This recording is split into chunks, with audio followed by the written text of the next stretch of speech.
So that is what I said. Are you building a secure future? Secure word, it's okay. However, are you really walking towards or really directed towards your dreams? And that is a question. So dreams are mostly in futures. So are you prepared well for your future, or it is just daydreaming? So today we will discuss some aspects into it, some thoughts into it. So I would request all of you to respond in uh, chat box actually, what your thoughts about it, and we will take Q&A later on. I think the slides are visible to all of you. So I am sure most of you now know the difference between saving and investing. So here there are people who save, but saving is not enough. Why it is not enough? Because the inflation effect. So in India, inflation is going on.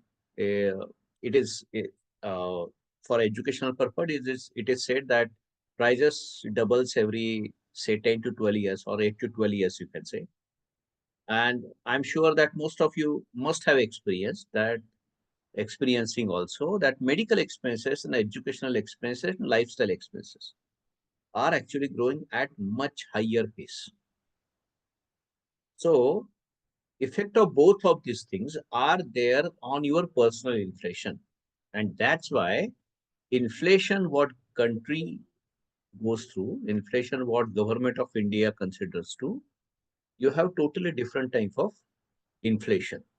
And this is very, very important thing which have to be considered when you are planning for your future, when you are planning for your goals, when you are planning for your investments. और यहाँ पे बहुत सारे लोग फंस जाते हैं. So this is my favorite question, which I asked to many of participants across whenever I conduct session. कि आप बताओ कि आपका इन्फ्लेशन रेट कितना है. तो वही क्वेश्चन आपके लिए है. What is the inflation rate for you? और what do you think the rate of inflation is? मुझे मालूम है सब लोगों को शायद इस क्वेश्चन का आंसर मालूम है. So can you just share what is your review on that? Put some number in chat box. कितने परसेंट का रेट ऑफ इन्फ्लेशन चल रहा है अभी अभी के तारीख में आपके लाइफ में? It is not about government of India, it is about you. कोई कुछ फिगर दे सकता है? Okay. Full says 12 to 13%. Thanks for your contribution.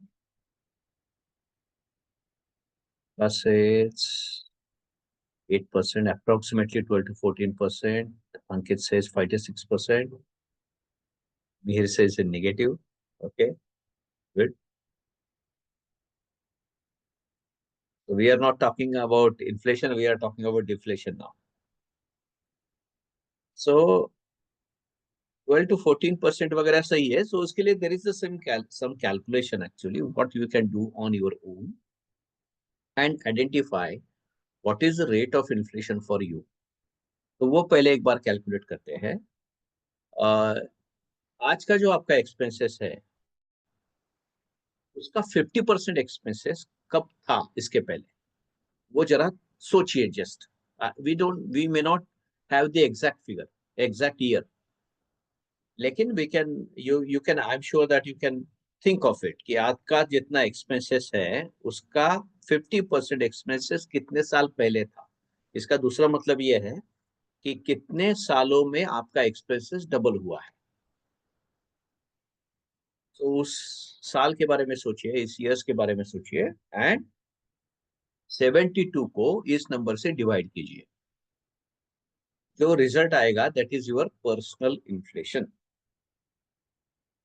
ठीक है, माने for an example, if for me expenses got double in last 6 years, what I'm going to do, 72 divided by 6, so that is 12. So my personal inflation rate is 12%. तो आपका कितना आ रहा है जरा देखो, और you can just put figures. What is your personal inflation?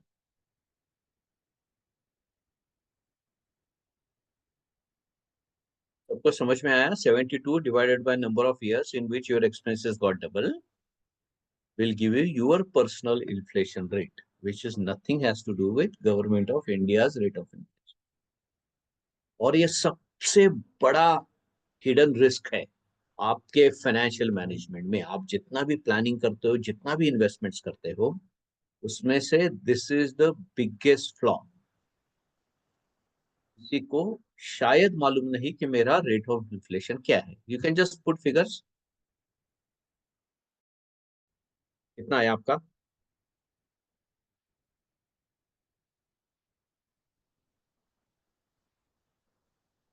Negative आने के तो चांसेस है ही नहीं doctor Mihir. It should be positive always.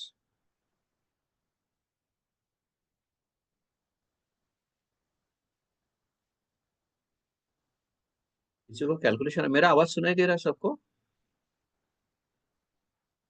हमें अप्रोक्सीमेटली 12.5। ओके। हम्म। बाकी लोगों ने कैलकुलेट करके फिगर डालो प्लीज। मोबाइल में भी कैलकुलेटर है।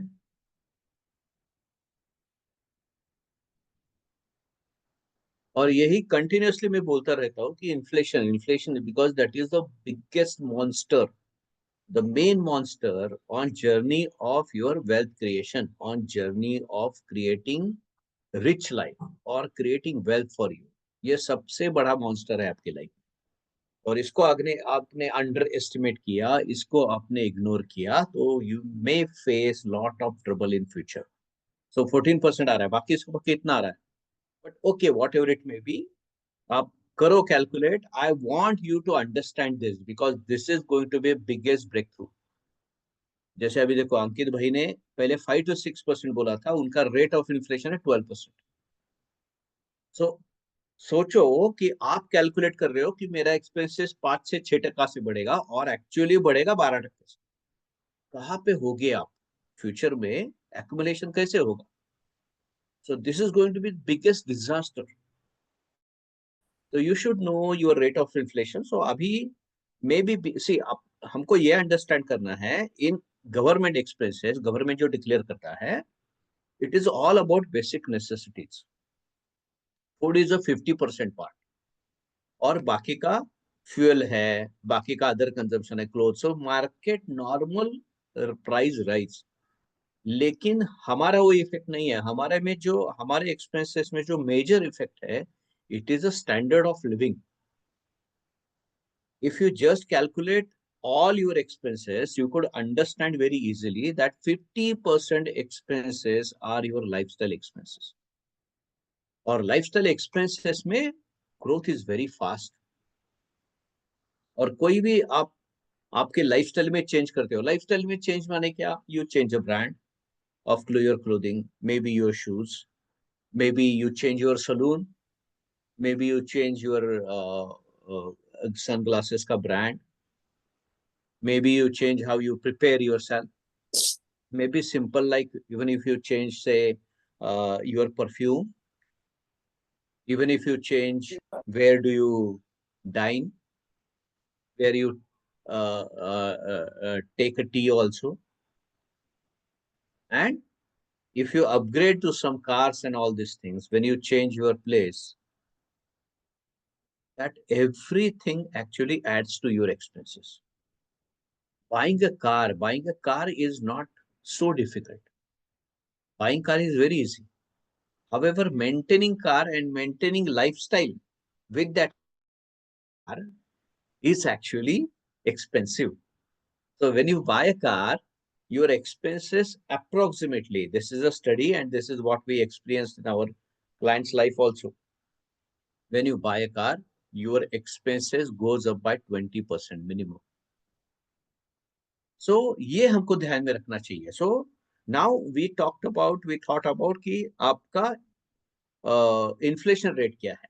Now I want to know what is your overall return on your investments। क्या आपको मालूम है कि आपका इन्वेस्टमेंट्स का रिटर्न कितना आ रहा है ओवरऑल?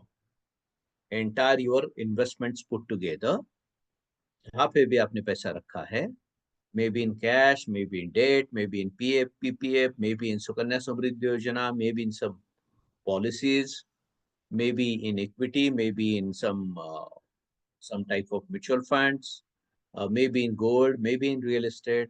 आपका ओवरऑल रिटर्न कितना आ रहा है ये कितना लोगों को मालूम है? What is the return you are getting from your investments?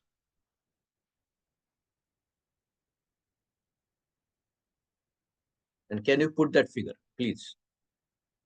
किस किस को मालूम है? चलो किसको मालूम है वो तो बताओ कि वो how many of you know that what returns you are getting, overall return is you are getting from your entire portfolio? Average 10 to 12%, around 20%, approximately 11%.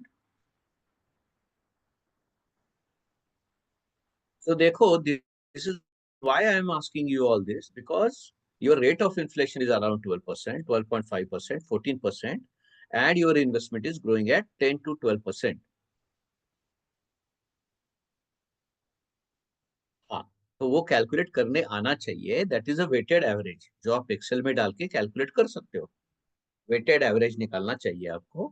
कितना पैसा कहाँ पे इन्वेस्टेड है, कैसे इन्वेस्टेड है, so that you have a clarity about. कोई पैसा 4% से ग्रो हो रहा है, कोई पैसा ऐसे ही कुछ ग्रो ही नहीं हो रहा है, कुछ पैसा में भी निगेटिव में जा रहा है, कोई पैसा 10% से बढ़ रहा है, कोई पैसा 12% से, कोई पैसा सिर्फ 13-14% से बढ़ रहा है. यही डिस्ट्रीब्यूशन होने वाला है सभी का. तो approximately may be around, depending on कि कहाँ पे आपका कितना एक्सपोजर है, वो आपको बताएगा कि आपका ओवरऑल रिटर्न कितना आ रहा है. और ये हर एक इन्वेस्टर ने करना चाहिए. weighted average of all investments put together. So this is very, very important aspect, basic aspect in any type of investment. ये सब इन्वेस्टर्स को मालूम होने चाहिए. अगर आपको मालूम नहीं है, then this is a very great risk you are taking. This is how to do it. So I will share you at the time of end of the session how you can calculate. To उस time, please ask me this question. I will share you out an Excel. Okay, so you can actually uh, how to calculate it. हाँ, please at the end of the session, please मुझे पूछो. तो अगर आपके पास planning नहीं है, अगर आपको इन्फ्लेशन रेट मालूम नहीं है, अगर आपको प्राइसिंग रिस्क में you are unaware and you are having some different figures in mind, there is a great possibility कितना भी आप फंड क्रिएट करो, आपके लिए कम हो सकता है. And this is what many people do experience when their goals are near. और बहुत सारे लोग, दूसरा एक बहुत बड़ा रिस्क है what people don't think about it, that हर एक इन्वेस्टमेंट जब करते हैं ना, तो दे हैव डिफरेंट पर्पस और डिफरेंट रीजन फॉर इन्वेस्टिंग. आप जब इन्वेस्ट करते हो तो क्या रीजन होता है आपके इन्वेस्टमेंट के डिसीजंस के लिए? On what basis you take a decision? If I ask you this question, what could be your answer? क्या आंसर हो सकता है आपका? Why you invest?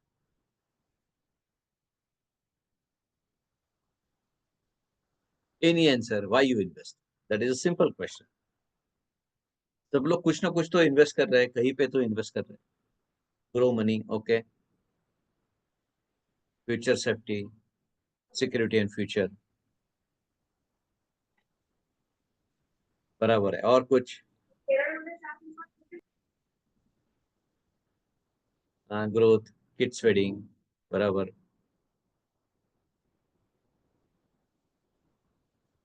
तो if you see most of the investment, most of the answers are towards security for future, and security, maybe safety, maybe growth. Now my question is, have you calculated actually how much safety you require? Have you calculated what is that growth what you want? Have you calculated how you can have a secured future? तो उसके लिए क्या करना पड़ेगा? Because investment is all about return. क्योंकि मैंने हम बहुत सारे लोगों से जब बात किया ना, तो there is reasons are very different. I want to secure my money, तो they are talking only about capital preservation. But the hidden risk इसमें क्या है? When you think about short term, short term में protection of your money is important, no doubt about it. In long term also it is in fact important. But if you go on a long term period, the biggest risk is inflation. It is not losing capital. It is about inflation. So if you are not able to take care of your inflation, जो हम आके जाके calculate करेंगे, I will just show you at the end of the session also. Would like to share you with some insights, share you with some calculations. कि कैसे entire financial plan, what you are planning on, what you are thinking on your own, may fall apart. कैसे हो सकता है? तो that we will calculate it. So आपको ये मालूम होना चाहिए कि सही में क्या चल रहा है, किस तरीके से चल रहा है, और प्लानिंग कैसे होना चाहिए वो भी हम बात करेंगे. सो कॉमन फाइनेंशियल मिस्टेक ये होते हैं: no specific goal, no calculation for the goal, no कोई ignoring inflation as well as inflation adjusted return. जैसे मैंने बोला कि you are thinking that inflation is 5 to 6%, your investment is growing at 12%, maybe 11%, or your investment is growing, you are thinking at 5 to 6% as an inflation, actual inflation is 12%. So आप investment कैसे करोगी? See, all your decisions, जैसे the basic formula what it says that if your money is growing than the rate of inflation, you are actually becoming rich. और major जो investment का purpose होता है वो है टू बीट इन्फ्लेशन. इन्फ्लेशन को beat करना चाहिए क्योंकि पैसा मेरा बढ़ना चाहिए.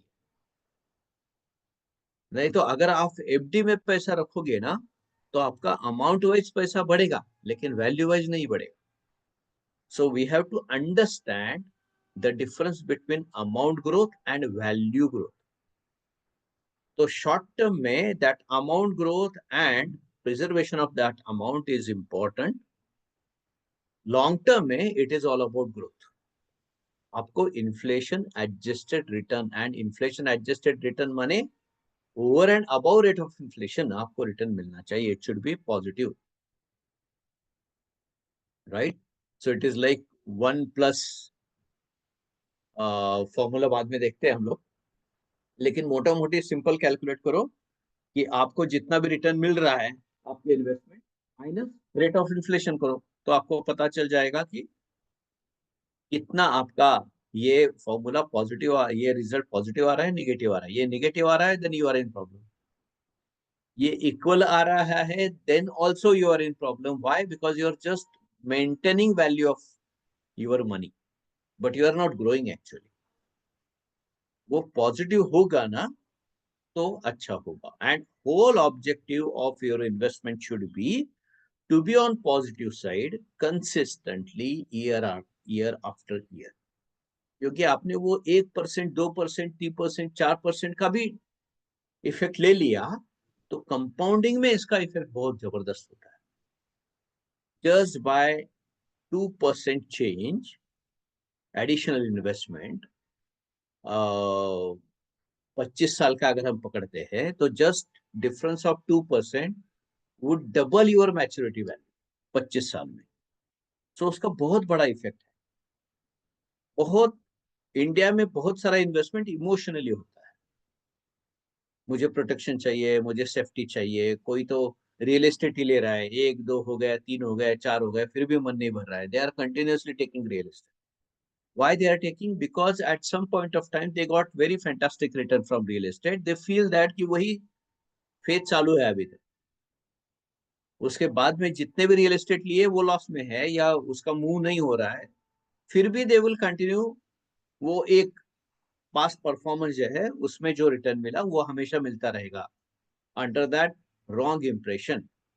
तो it is very very important to review your investments, where you are heading towards, और आपके इन्वेस्टमेंट्स की क्या चल रहा है. So this is one of the mistake what many people do कि रिव्यू नहीं करते.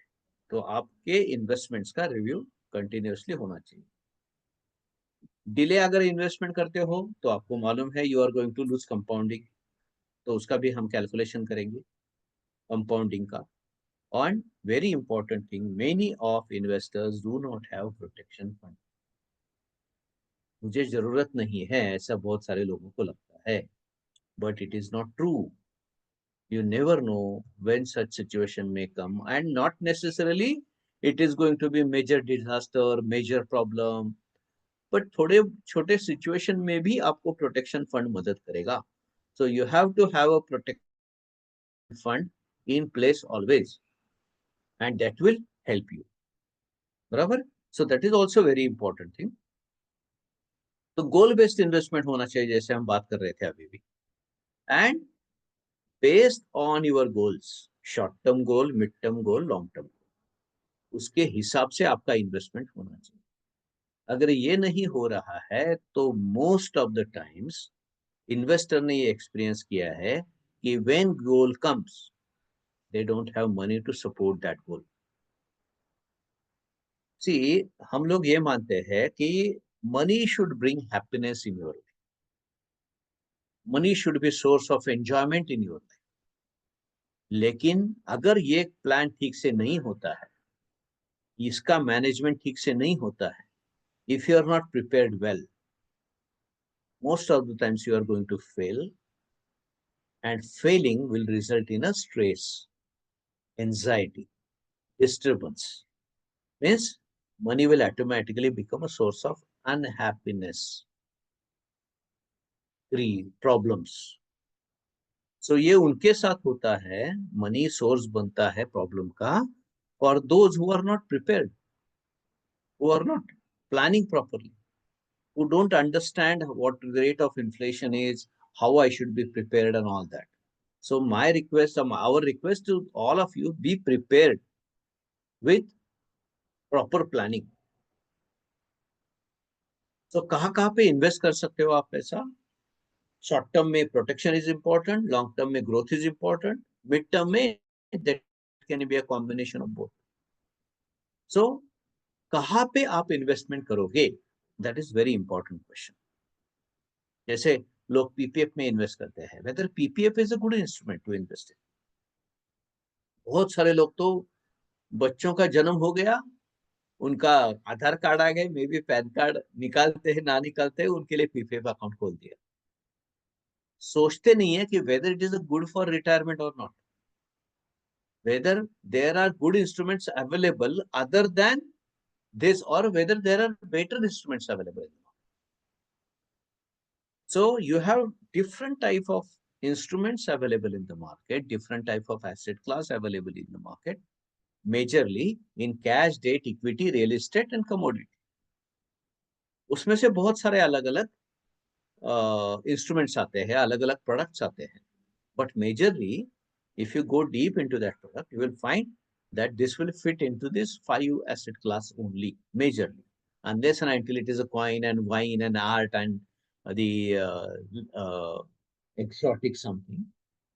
Otherwise, most of the financial instruments actually fall under this. So you should know where you are investing and what is the overall return, this, what is a possible return, and what is the probability of getting that return. Both of these things are very important, possibility and probability. उसके ऊपर आपको investments करना है. And no separately not to say that your investment should be diversified. It should have different type of asset class in it. अगर एक ही asset class में आप बैठ गए, एक ही एसेट क्लास में कंटिन्यूसली आप एक्सपोजर ले रहे हो, उसी में इन्वेस्ट कर रहे हो, तो आपका entire life, financial life will depend on only that asset class. Real estate ले लिया तो एक के बाद एक ही रियल एस्टेट लेके चले गए, तो लिक्विडिटी अवेलेबल नहीं है, दूसरा कोई एसेट क्लास अवेलेबल नहीं है. अगर रियल एस्टेट चलता नहीं है, then you will be in problem. पूरा का पूरा इन्वेस्टमेंट इक्विटी में रख दिया, तो इक्विटी चलेगा ठीक से तो ही आपका फाइनेंशियल प्लान अच्छा चलेगा. अगर इक्विटी ठीक से काम नहीं कर रहा है, then you are in problem. पूरा का पूरा पैसा फिक्स डिपॉजिट में रखा है, तो शॉर्ट टर्म में it will work, long term में वो काम करने वाला नहीं है. कैश में रखा तो क्वेश्चन ही नहीं है. कैश में रखा माने लिक्विड फंड में रखा या सेविंग अकाउंट में रखा. तो there are many people who actually keep on carrying big amounts in savings account also. It is not at all recommended. So आपका diversification होना चाहिए, proper allocation होना चाहिए, और all these decisions should be based on your goals. तो उसको कैसे कर सकते हैं? तो फर्स्ट स्टेप इज आपको डिफाइन गोल करना पड़ेगा। तो डिफाइन गोल कैसे करना है आपको? आज का जो एक्सपेंसेस है वो कैलकुलेट, जैसे बच्चों के एजुकेशन के लिए आपको प्लान करना है, बच्चों के मैरिज के लिए, नाउअडेज दैट इज ऑप्शनल, लेकिन किसी को करना है कि बच्चे को उसका मैरिज के लिए भी फंडिंग करना है, तो you should know what is today's expenses. You should no कि कौन से क्वालिटी का, कौन से टाइप का, because marriages are now a part of lifestyle. It is no more कि basic necessity में नहीं आता है. It is all about lifestyle. For many, it is a show business. और उसमें बहुत सारी चीजें आ गई है, तो जितना भी आपका पैसा है ना, वो खर्च करने का गारंटी है शादी में। कितने भी एक्स्ट्रावेगेंट वैसे आप कर सकते हो. इट इज ऑल अबाउट कि what budget you want. Then you have to add inflation into it and actually calculate what would be the future value. तो आपको मालूम मालूम होना चाहिए. Then you have to create actionable steps कि मुझे वहां पे जाना है तो किस तरीके से मुझे इन्वेस्टमेंट करना चाहिए. What are the different asset class available, which asset class can help me in reaching to my goal, कितना मेरे पास अवेलेबल है. So all instruments available in market are investment vehicles. They are not destination actually. So to reach to that destination, these different vehicles are going to help you. Vehicle का अच्छी तरह से आपको क्या यूज करना आना चाहिए. You should use all these vehicles properly. उसके बाद में आपका इन्वेस्टमेंट है वो ऑटोमेट हुआ तो best, because when you are an investor, when you are investing, your investment should be consistent and in discipline. So automate your savings, automate your investing more or saving, I would say. Automating your investing would be a great thing what you can do. और ये बहुत important है. हमारे सभी client को हम बोलते हैं कि we should have one meeting every quarter, and this is onus on our client also, on us also. We keep on communicating to our clients. जितने भी आते हैं उनके साथ हम मीटिंग करते हैं. बट 3 महीने में एक आपका रिव्यू होना ही चाहिए आपका एंटायर फाइनेंस के बारे में. क्योंकि लेट मी टेल यू, आज आपको पैसा मिल रहा है, आप कमा रहे हो, इसलिए सब कुछ चल रहा है. एक टाइम ऐसा आएगा कि आपके कमाई से ज्यादा पैसा लगेगा आपको, या आपकी कमाई बंद हो जाएगी. उसके बाद में कौन संभालने वाला है?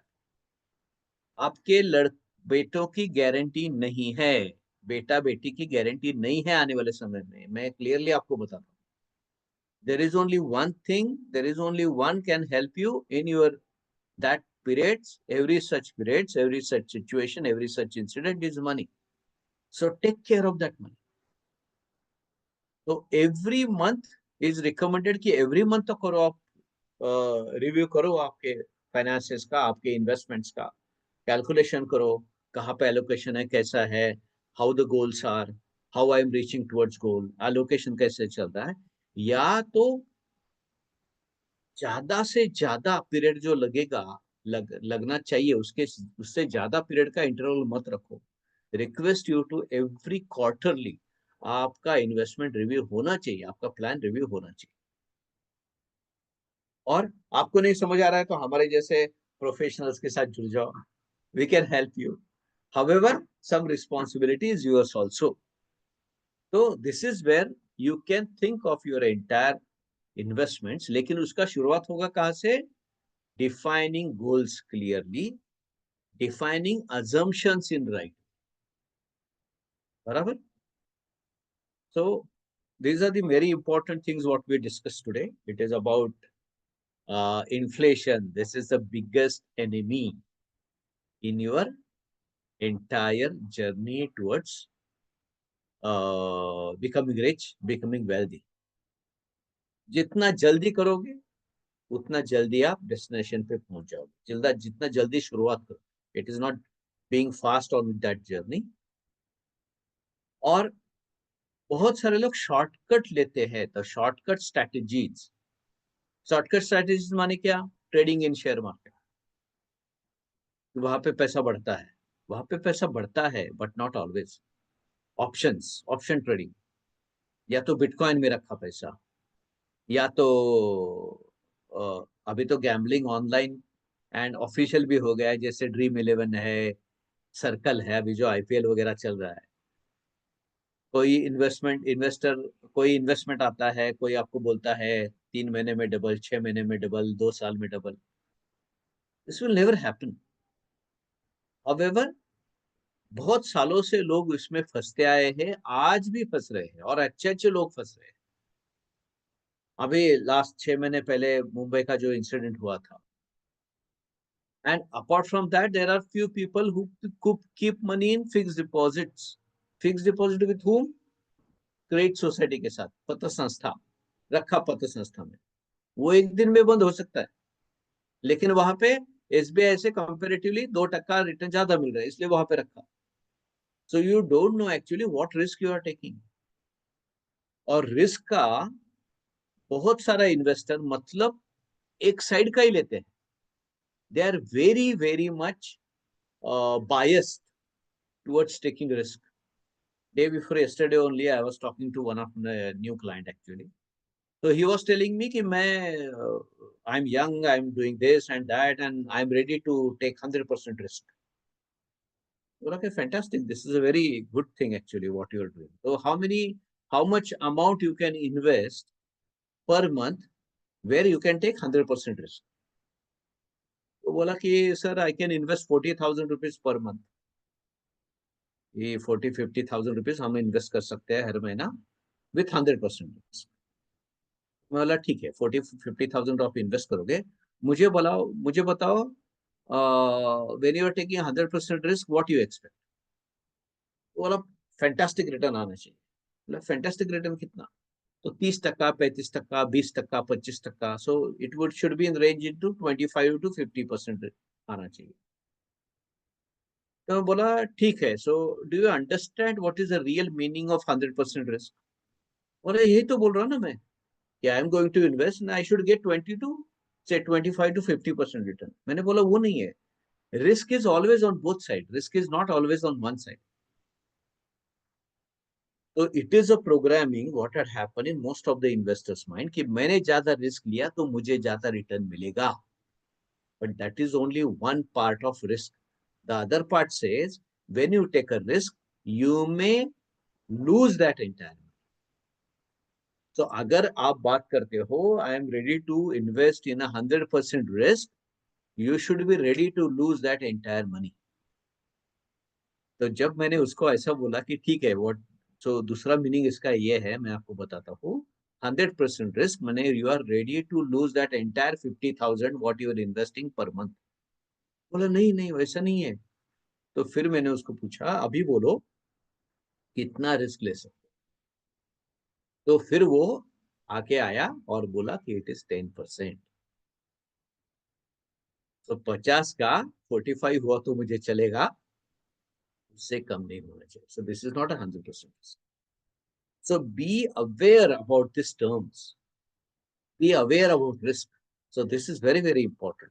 सो इसके लिए शॉर्टकट नहीं चाहिए। शॉर्टकट में most of the times you take unavoidable blind risk. ठीक है। So request to you all, do not keep your dreams at a chance. होगा तो होगा, नहीं होगा तो नहीं होगा। You may not be happy in your life। आप सुखी तब रहोगे, हैप्पीनेस तब जब आएगा, आएगा उसी टाइम आएगा कि आप एंजॉय कर रहे हो आपकी लाइफ को। और एंजॉयमेंट तभी आएगा when you are when you are completing all your dreams. अगर आपके ड्रीम्स आप कंप्लीट नहीं कर रहे हो, then it is a. So we can help you in doing these all things. We can create a roadmap for you. You can book an appointment with us, or you can do on your own. लेकिन करो, आज ही action लो, because this today is a very good day actually to take actions. So आपका अगर plan है, proper execution है, तो actually you can reach to your dreams. ठीक है? And these are our contact numbers. Anybody who joined newly and they are not in our broadcast list, you can just send a message to me or Rashmi and we will add you in broadcast. और उसके लिए हम आपको हमारा number भी save करना पड़ेगा. Then and only you will get our broadcast messages. Any question now? We are open. Floor is open for questions. So I will just stop sharing. I request everyone to start video so we can take a screenshot. एक screenshot ले लेंगे. सबने video चालू करो please.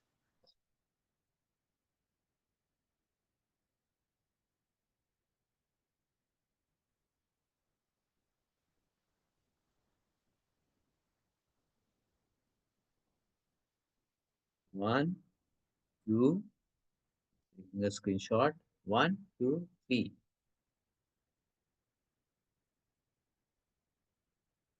Thank you. Yes. Any question now? Any question you have, which you can ask, which you can think of. एक तो जो अंकित भाई ने पूछा था, अंकित है क्या? हाँ अंकित. So it is all about how to calculate the weighted average of your investment. मैं एक्सेल का एक बताता हूँ आपको. I will just show you how you can do that.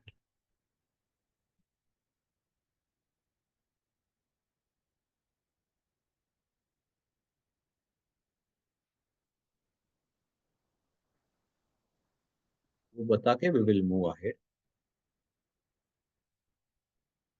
देखिए excel is a very good tool actually. तो यहाँ पे आपका इन्वेस्टमेंट्स आप डाल सकते हो. इन्वेस्टमेंट एसेट क्लास बराबर परसेंटेज इन्वेस्टमेंट. तो पूरे आपके रिटर्न्स एक्सपेक्टेड वैल्यूज. तो ये फॉर्मूला से आपके पास वो आएगा. तो समझो इंस्ट्रूमेंट एसेट क्लास ये देखो. सॉरी इन्वेस्टमेंट एसेट क्लास यहाँ पे लेता हूँ. I will put amounts over here. तो इन्वेस्टमेंट एसेट क्लास कौन कौन से है? It's a cash, then debt, then equity, then real estate, then commodity. बराबर ये है. तो कैश में क्या क्या आएगा? Cash in hand, savings account, money market, mutual funds वगैरह वो सब यहाँ पे आएंगे. So for an example I have say 5 lakh यहाँ पे रखे हुए हैं. डेट में माने fix deposit, PPF, PF, Sukanya Samriddhi Yojana, then bonds, debentures वगैरह जो भी है वो सब यहाँ पे आएंगे. मे बी से 15 lakh rupees for sake of calculation so that you can understand. Equity में इक्विटी म्यूचुअल फंड्स, डेट में डेट म्यूचुअल फंड्स भी आएंगे, कैश में कैश म्यूचुअल फंड्स भी आएंगे. इक्विटी में equity mutual funds, direct equity और any other equity you hold privately, maybe in startup वगैरह वगैरह वगैरह. जो भी आपका इन्वेस्टमेंट है, मे बी से अनदर से 24 lakhs.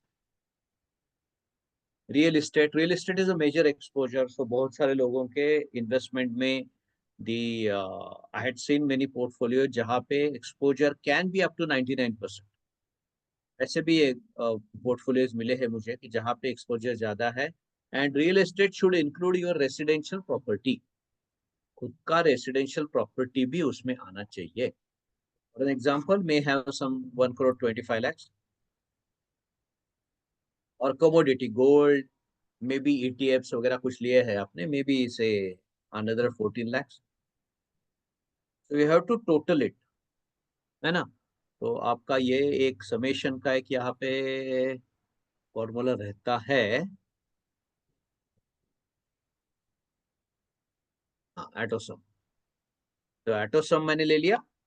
तो this is your entire wealth 1 crore 83 lakhs for calculation. अभी आपको इसका परसेंटेज निकालना है. तो परसेंटेज कैसे निकालोगे? ये होगा डिवाइडेड बाय टोटल. टोटल का कितना पार्ट ये है, तो that will give you in percentage. तो ये परसेंटेज में कितना आ रहा है मेरा? तो इट इज 3%. हाँ 2.73%. तो इसी तरीके से आपको हर एक का करना है. I am just fixing that dollar into it so I can just drag it.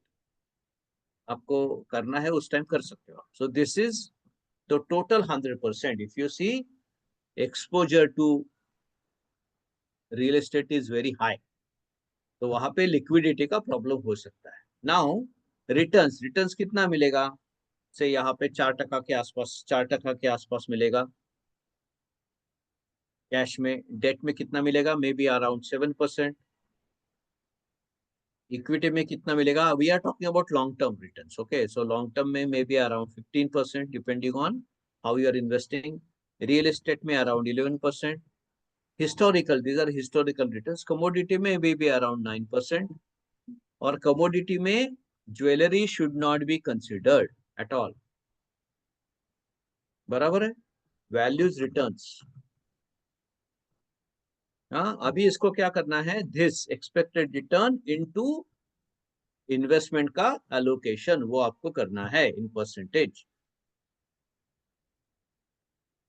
क्या हुआ, एक मिनट, ये परसेंटेज नहीं चाहिए, this I want absolute number, मुझे ये एब्सोल्यूट नंबर चाहिए, ठीक है। तो मैंने इसको ले लिया है absolute number. I will just,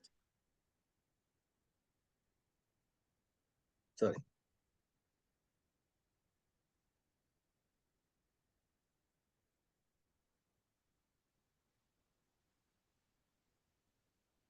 देखो ये आपको रिटर्न आ रहा है, हाँ, ये 11%, 68%, 11% से बढ़ेगा माने आपको 7.51 आएगा।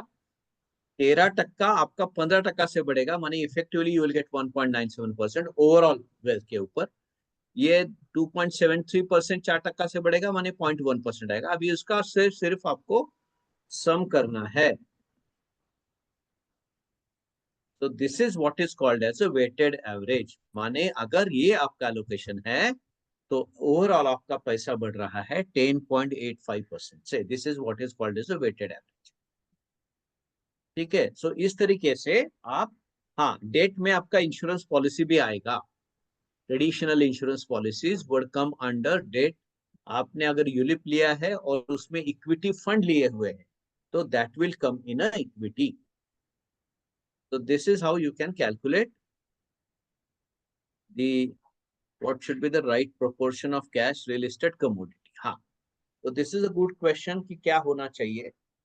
तो we normally suggest that cash can be up to 5%, commodity can be up to 5%, debt can be up to 10%, real estate naturally 50% तक जाता है, और बाकी का बचा हुआ should be in equity। तो ग्रेजुअली इनिशियल लेवल पे रियल एस्टेट ज्यादा होगा, but gradually you have to reach to such a situation where equity is 60%। तो अगर हम ये बात करेंगे कितना कितना होना चाहिए, वी विल जस्ट कैलकुलेट। हाँ, यही पे कैलकुलेट करते हैं, मे बी अराउंड 5%। 100 रुपए का 50% यहाँ पे होगा, 10% डेट में होगा, इक्विटी में 60% होगा, कमोडिटी में 5%, नॉट मोर देन दैट। अभी कितना हुआ ये, जस्ट एटो सम।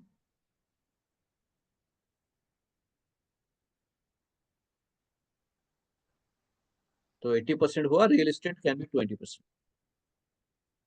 तो यहाँ पे अगर आप कुछ करते हो मे बी से 50%, तो रियल एस्टेट आपका 30% हो जाएगा। See, real estate is more about timing the market. It is not about asset class.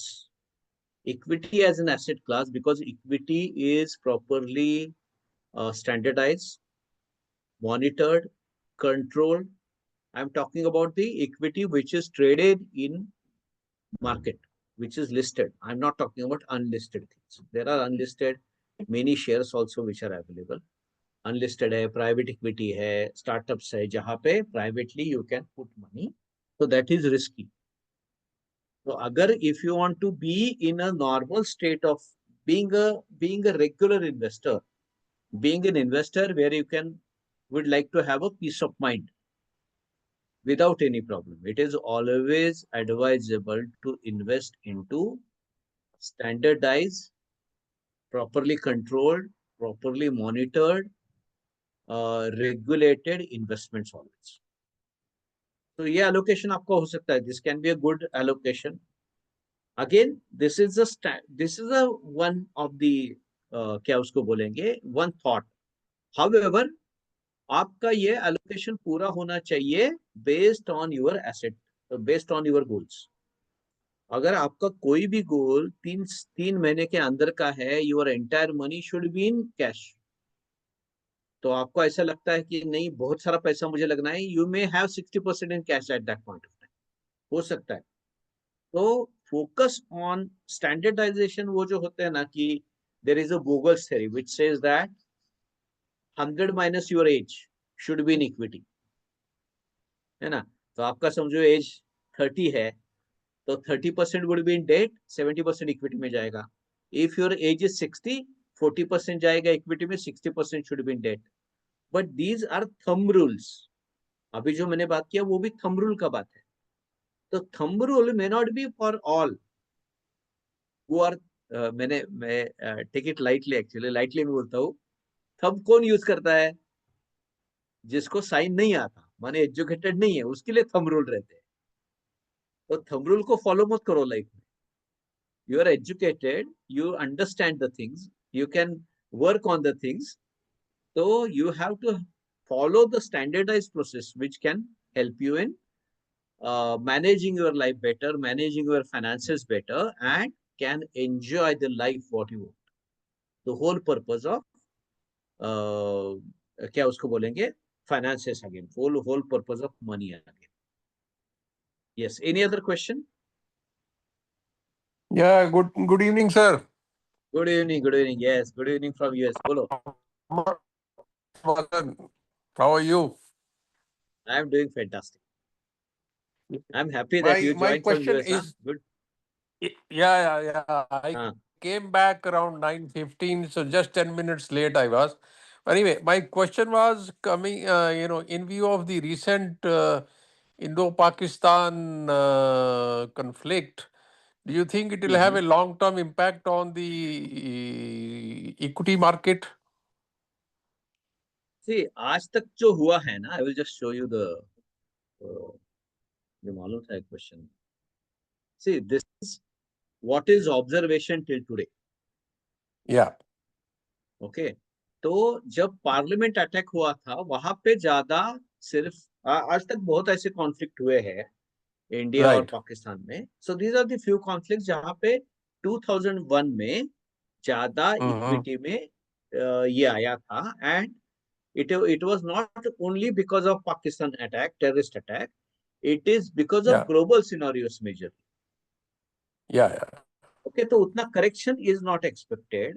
और averagely Okay. कोई भी conflict में 7%, 3% to 7% का ये आता है, वेरिएशन आता है, फ्लक्चुएशन आता है. However, it will Right. take its own growth path again. तो ज्यादा इफेक्ट उसका नहीं होगा. Yeah. शॉर्ट टर्म के लिए श्योर शॉर्ट इफेक्ट होगा. क्योंकि आपने Yes. आपने अगर देखा रहेगा, जब इंडिया ने अटैक किया, ये पहलगाम पे अटैक होने के बाद दूसरे दिन का अपना अगर आपने मार्केट देखा रहेगा, market had not reacted negatively on that. Yeah. It और was only वैसे भी 100. Yeah. हाँ, बस उतना ही इफेक्ट था, ज्यादा इफेक्ट नहीं है. Yeah. और दूसरा Yeah. अगर आप ये सोचो कि जहां पे भी वॉर चालू हुआ, कहीं पे भी हुआ, तो वॉर वो it is not a war actually. It doesn't get क्या Yeah. उसको It was not a uh, war. It was just हाँ, it is just a a conflict. तो conflict. Conflict Yeah. तो बहुत सालों से चालू है. Right. कॉन्फ्लिक्ट इंडिया पाकिस्तान का बहुत सालों से चालू है. And it is continuing since the independence of India. Yeah. और all over global scenario also it has very little impact. अभी यूक्रेन रशिया के वॉर देखो कितने साल से चालू है. Yeah. वो तो अभी it has already been factored. All the Everything is negative factored. factors, everything is Yes, factored now. Yeah. yes. अभी ये Now it देखो, these are the has, global major global conflicts and impact on yes. equity market. Right. So this is we are talking about from 13. So we are talking about global scenarios. See the Okay. return कितना आया. Indian parliamentary attack was 13.9% का effect आया था. That was one Yeah. of the biggest. Yes, sir. So Okay. when it comes to India, तो इसमें Yeah. ज्यादा effect नहीं आने वाला, और दूसरा, we don't expect it to get transformed into full-fledged war. Full-fledged क्योंकि war. now, Yeah. yeah, because now most of the countries know that they can't afford wars. They can't बोले afford छोटा war. मोटा तो चालू रहेगा, जैसे Ukraine Russia Right. का चालू है, 3 साल हो गए अभी। Yes, तो yes, yes, नाटो, yes. जैसे आपने अगर देखा रहेगा, तो every news channel was talking about third world war. Yes. तो न्यूज चैनल बंद कर दिया ना आपके लिए वॉर खत्म हो जाता है। Yes, sir. तो न्यूज चैनल मत देखो। In क्योंकि fact, the medias only rack up the issues and make it a war, yes, Yeah. अभी जहाँ पे भी देखो ना, पहले 4 दिन मैंने देखा बहुत सारे ऐसे न्यूज चैनल जो नए नए थे ना, तो Yeah. उन्होंने वो नीचे टैग आता था इंडिया पाक वॉर, तो they have announce war already. Already. वहां पे कुछ नहीं हो रहा है, तो उनके लिए वो अनाउंस था। Yeah. रशिया यूक्रेन वॉर में first 1.5 month all these news Yes. channel was circulating news, third world war already चालू हो गया। चालू हो गया. Right, right, right. तो डेढ़ Okay. महीने के बाद उन्होंने बंद कर दिया। Unfortunately negative news sell very fast, Very fast. Yes, unfortunately, yes, yes. and it is not Unfortunate. in India, it is worldwide. It's worldwide. So People it is are always always better. always looking for extreme. What is the worst that could happen? Let's see that, Worst could happen. first. Yeah. Okay. तो Now my उसका effect second इतना question. नहीं है। हाँ, बोलो Yes. हाँ। My second question was, I recently saw in your, you did the when you said commodity, and you said the gold ornaments cannot be included in the commodity. हाँ, it is not an investment, it is an expense, वो बेचते नहीं कभी आप। Okay. So what So other it's thing not, can be added into commodity? Commodity में आपके पास अगर coins है, आपके पास बार्स है, आपके पास बिस्किट लेके रखे हैं आपने, Okay. तो that Okay. Can be considered as a part of gold, या ईटीएफ है लिया Good. हुआ, Yeah. तो Yeah. That you can consider as an equity, as an commodity asset class. Jewellery Which आप is the बेचोगे नहीं best? कभी। Yeah. Which is the best ETF we can invest in? ETF, you are asking me about commodity ETF? No, they say na invest in gold ETFs and हाँ, तो gold ETF is not recommended. We don't recommend that gold ETF. okay. Why? Okay. Because gold का main जो reason है ना, why gold has a value, Yeah. because if all currencies worldwide fail, Yes. then gold only will work, because Gold gold on is a it. Yeah. surrogate currency.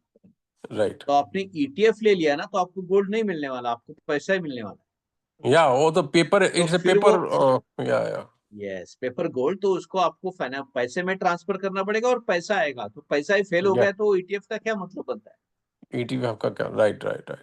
तो you have to buy physical gold only. If you want to Right. really allocate your investments to gold, it should be Right. always a physical gold, no any Okay. other form of gold. All right. Okay. Okay. Thank you very much. Thank you. Yeah. Any other question? Yeah. Chalo, thank you. Thanks for joining today for this session, and we will conduct such type of sessions every month. And there are few requests I got actually. We may have to take this session again, because there are few requests that they could not attend, few people could not attend. So we may have this session again. So soon we will announce this session again. So we may discuss some different things, maybe during the flow, maybe depending on question and answers. However, I'm very thankful to all of you to join this journey of financial awareness, investment awareness, and about money awareness. So thanks for joining, and wish you all a rich, happy, and successful life. And please share with us your thoughts and your experience about today's session. Thank you. Bye. Good day. Thank you. Yeah. Thank you. You.